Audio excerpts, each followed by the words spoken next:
We all know Cyrano de Bergerac, even if we've never seen the play, even if we've never read it. He's a guy that somehow enters our hearts and our consciousness. And it's very striking to me that that's the case because he's, of course, such a singular personality. I saw Cyrano when I was 8 years old. I saw Jose Ferrer play Cyrano. And he blew me away. And you know, there's so many wonderful variations of Cyrano too, right? There's Depardieu, there's Ferrer, there's Steve Martin, there's Kevin Kline. He just keeps being reinvented and replayed, and thank God for that.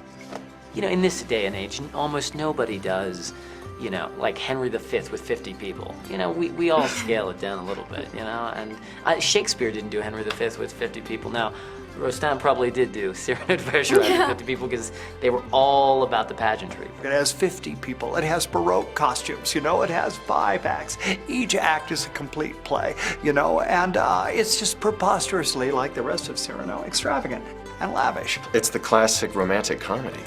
It's full of life and truth in that it completely draws the desperation out of a situation where one person is helplessly in love with another person to the point where it would drive them to do or say the most ridiculous things to the point of it being funny. So you get the romantic comedy in that way.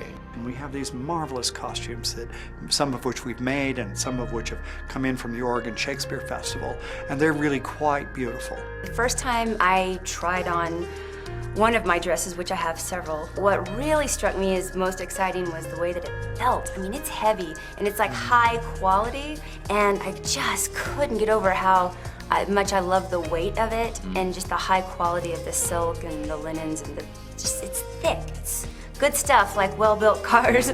They just don't make them like that anymore. The way that people moved, the physicality exhibited by people in those days, you can only imagine was very different. And so that a challenge as an actor is finding how did someone walk in this day? I started rehearsing last night in a rehearsal skirt, and it made all the difference in the world. With how I walked, how I moved, how I thought about everything. My soldier is a Norman that comes from the north, and it is very different in personality and physicality than these Gascony cadets from the south. And there's enmity between the two, so there has to be a tenable, a visible distinction between the way they hold themselves. So I'm excited to put on the costume and see how that affects it, because I haven't really gotten to explore too much of it yet. All the women in 17th century France who wore these, of course this is how they felt. You don't just like lean over and grab something and scurry across the floor in a dress like this. I had to actually climb a rafter yesterday in it, and I was like, what? It was really challenging, and I thought, these are challenges that women face just because of the very clothes they wore every day. Of course it shaped the way they felt. The nose is the perfect antithesis to Christian's beauty. And in many ways, I think that Christian's ineloquence is his nose. And it's the perfect antithesis to Cyrano's eloquence.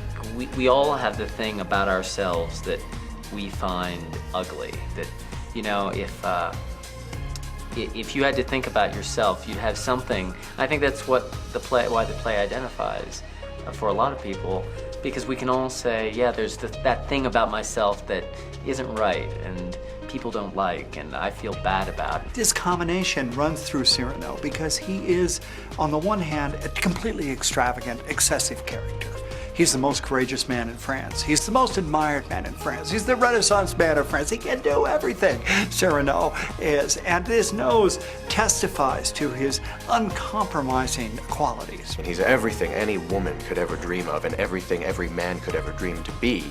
And yet he's cursed with this hunk and snaz on his face. And it's the one thing that just brings him down every time. And so Cyrano is, I don't know, he's just a marvelous, iconic character that we carry in our hearts, and it's great to have him out there on stage. I hope what our production will have is what Cyrano himself has, which is essential quality, that French word called panache.